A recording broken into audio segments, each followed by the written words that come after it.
नमस्कार दोस्तों। चलिए आज हम लोग देखते हैं उबंटू पे कुछ बेसिक कमांड्स जैसे कि हम लोग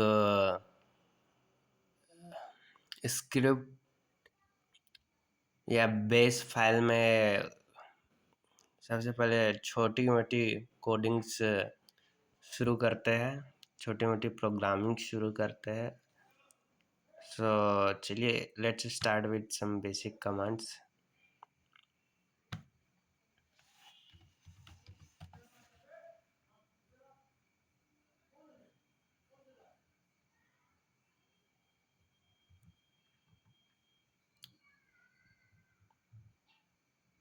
चलिए दोस्तों शुरू करते हैं। सबसे पहले हम लोग अपना टर्मिनल खोल लेंगे।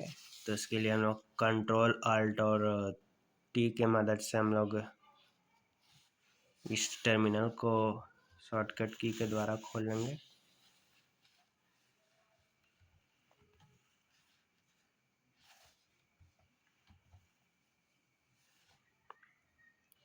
तो चलिए अब सबसे पहले जो प्रोग्राम को हम लोग लिखना है उसके लिए हम लोग यूज़ करेंगे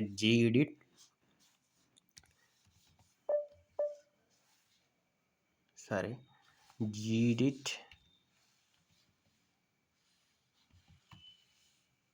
फिर हम लोग प्रोग्राम का नाम, फाइल का नाम सबसे पहले लिखेंगे। सबसे पहले हम लोग आज शुरू करते हैं कि अगर दो नंबर इक्वल है या नहीं है उसको चेक करने के लिए प्रोग्राम लिखते हैं। तो प्रोग्राम फाइल का नाम gedit, प्रोग्राम फाइल का नाम टू इक्वल करके हमने लिख दिया .sh। sh डिनोट होता है बेस फाइल का एक्सटेंशन को बोलते हैं। तब जैसे हम लोग .sh करेंगे तो फिर हम लोग का ये नोटपैड टेक्स्ट एडिटर खुल जाएगा। तो यहाँ पे हम लोग अपना कमांड्स लिखेंगे। तो आइए सबसे पहले यहाँ पे हेडर फाइल लिखते हैं। इसके लिए यूज करते हैं हम लोग हैश, उसके बाद एक्सक्लेमेटरी मार्क्स /bin/sh।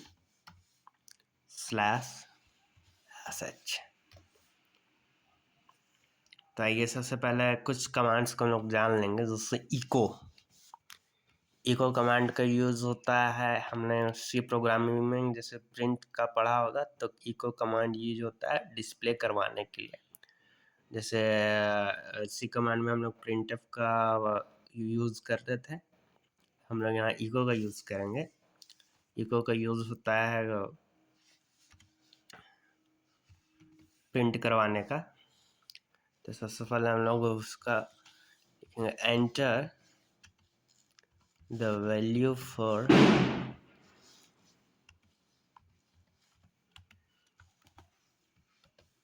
ए, और फिर उस फाइल को हम लोग रीड करवाने के लिए मीन्स इनपुट लेने के लिए उसका हम लोग यहाँ यूज़ करेंगे रीड का।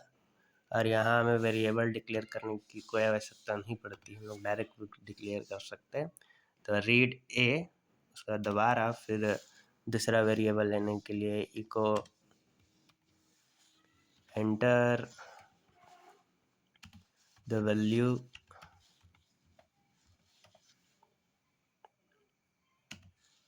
फॉर बी, और फिर इसको दोबारा इसका इनपुट लेने के लिए हम लोग बी। हम लोग इफ़ कंडीशन का यूज़ करेंगे तो हम लोग यहाँ कंडीशंस किस प्रकार प्रयोग करते हैं। इसको इफ़ यहाँ लिखेंगे test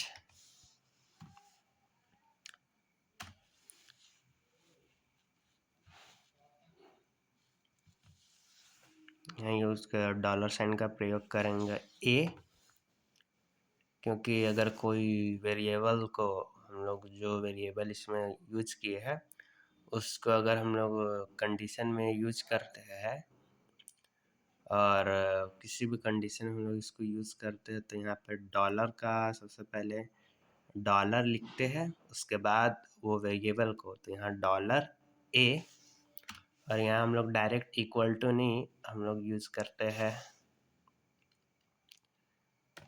dash E Q. Dash E Q हम लोग इक्वल टू का साइन होता है dash E Q.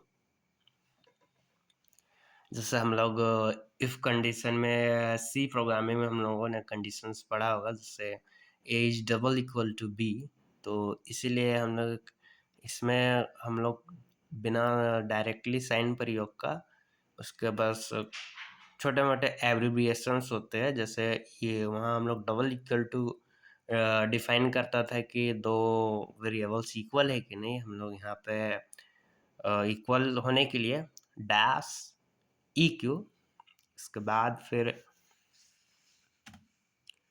Dollar B, उसके बाद फिर लिखते हैं हम लोग देन,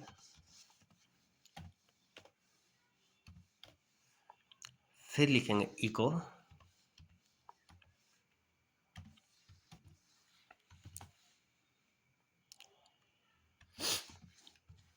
इज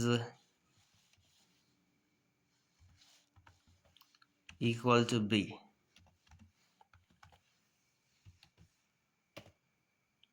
एल्स यहाँ पे इफ़ एल्स का कंडीशंस उसी तरह जैसे हम लोग और भी लैंग्वेजेस में लिखते हैं, तो इफ़ एल्स उसी तरह रहेगा। बस इफ़ जो जिस तरह का कंडीशंस है बस उस पर डिपेंड करता है कि उसके अंदर में क्या लिखना है। अब फिर else echo is not equal to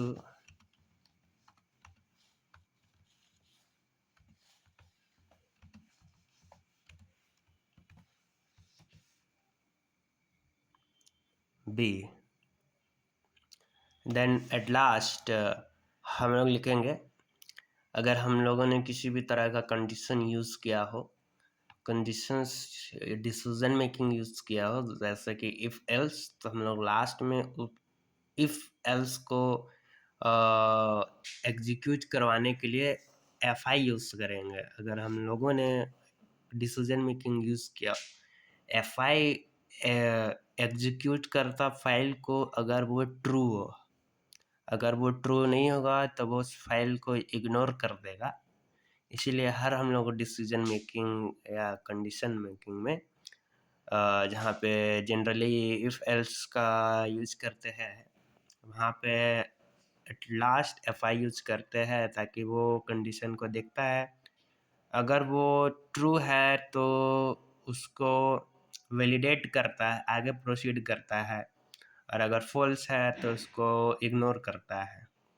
अगर आप एफ आई नहीं देंगे तो आपका फाइल में एरर दिखाएगा। चलिए मैं वो भी दिखाता हूँ। सबसे पहले इसको एग्जीक्यूट करवा कर दिखाता हूँ। उसके बाद हमने यहाँ पे सेव कर लिया, यहाँ से फिर हमने सेव कर लिया। अब चलिए इसको एग्जीक्यूट करवा कर दिखाता हूँ।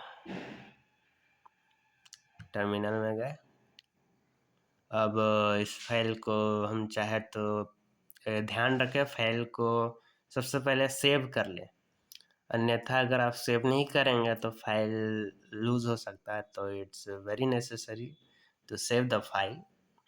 तो सबसे पहले ये फाइल के अंतर्गत है, इस फाइल के बाहर आना है हमें, तो हमको कंट्रोल प्लस सी से लिखना होगा। कंट्रोल और सी दबाएंगे तो हम कोई भी कमांड के बाहर आ जाएंगे। तो ध्यान रखिएगा सेव करना बहुत ज़रूरी है। अगर कंट्रोल सी दबाइएगा तो आपका फाइल क्लोज हो जाएगा, अब सेव नहीं होगा तब आपको फिर से दोबारा लिखना होगा। तो ध्यान रखें फाइल लिखने के बाद तुरंत सेव कर लें। उसके बाद कंट्रोल सी दबा के अब हम इसे रन करवाते हैं। तो इसको रन करवाने के लिए हम लोग यूज़ करेंगे बैश, जो फाइल का नाम था हमारा टू इक्वल .sh। देखिए आया एंटर द वैल्यू। देखिए हम लोग 90 लिखे और जैसे कि 70 लिखे, नॉट इक्वल टू बी। दोबारा चेक करते हैं और conditions, bash two equal dot SH. उसके बाद फिर से दोबारा उसको दोबारा रन करवाते हैं, देखते हैं कंडीशन ट्रू होता है कि नहीं। 90 enter for B file 90 is equal to B, so it's true.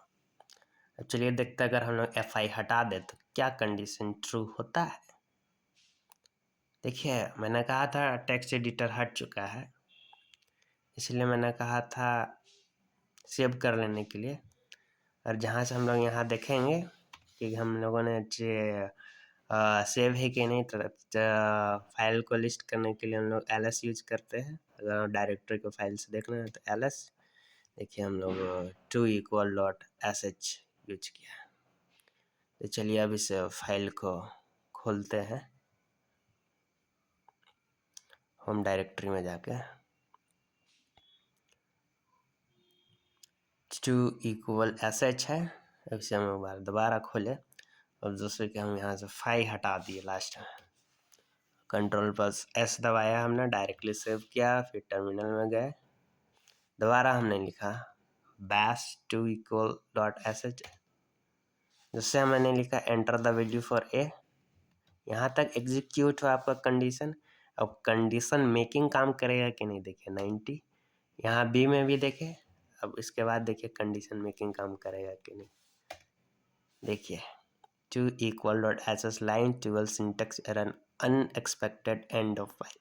Unexpected end of file means here condition making is not working because FI is हम लोगों ने FI का प्रयोग नहीं किया है।